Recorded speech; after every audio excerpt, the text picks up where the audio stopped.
Cambyses II was the emperor of Persia, ruling between 530 and 522 BC. Memories of him are not related to his conquests, but to the fact that he sent an army of 50,000 soldiers to conquer a modest settlement in an oasis, and it simply disappeared into the desert. To this day, not a single trace of a soldier from the Persian emperor's army has been found. The one who discovered the story of Cambyses and his vanished army is the famous Greek historian Herodotus, who visited Egypt 75 years after the Persian invasion. He followed in the footsteps of the Persian emperor, writing down local stories about him, but also what the invaders left behind, writes Joel Levy in the book Lost Histories. Cambyses conducted his military campaign with great rigor, managing to defeat the Egyptian pharaoh Psammetichus and conquer Egypt, but he disregarded the natives of the Siwa Oasis, a small fertile enclave in the heart of the western desert, famous especially for the oracle in the Temple of Ammon. The temple priests instilled respect for the rulers of Egypt, who, in order to legitimize their sovereignty, were forced to ask for and obtain divine grace. Alexander the Great himself submitted to this tradition when he conquered Egypt, but Cambyses treated the Sivans with arrogance, as recorded in the work Lost Histories. According to Herodotus, the Persian emperor sent an army of 50,000 soldiers into the desert to enslave the Ammonites and burn the oracle. There are legends according to which the priests of the temple would have cursed Cambyses and his army. Although it was guided by guides, 7 days after departure, the trail of the 50,000 soldiers was lost forever. The Ammonites have their own version of what happened, Herodotus reprising an account of them, according to which Cambyses' army would have been surprised by a strong sandstorm and would have been buried under a mountain of sand.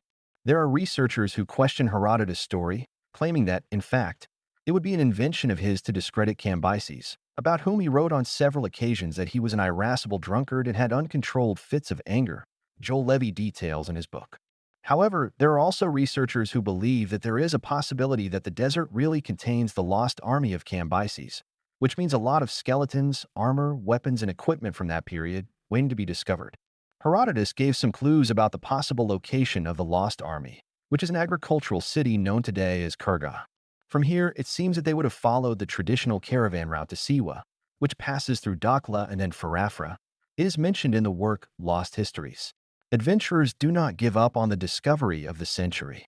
Even so, the area that archaeologists would have to cover is enormous. If the Persians were lost outside the Dakhla oasis, they could have found their end in any area of the western desert. Today, it covers 2/3 of the surface of Egypt, an area of 680,000 square kilometers. This is equivalent to the area of Austria, Belgium, Denmark, Greece, the Netherlands, Norway, and Switzerland combined. Many adventurers have roamed the desert, hoping to find at least a hint of the missing army. The most famous is Count Laszlo Almasi, a pilot and desert explorer. He and his team were lucky to escape with their lives, after having to deal with temperatures of 44 degrees Celsius and winds gusting at 80 to 90 kilometers per hour, explains Joel Levy in his book. The first clues that seemed conclusive about the mystery of the disappearance of Cambyses' army appeared in 1996, when an expedition initiated by a team of Italians to investigate meteorites that fell near the archaeological sites of the Al Bahrain Oasis, Western Desert, discovered a dagger with a handle, potsherds, and fragments of apparently human bones. Added to this are the discovery of arrowheads and a silver bracelet, which was dated to the ancient Persian period.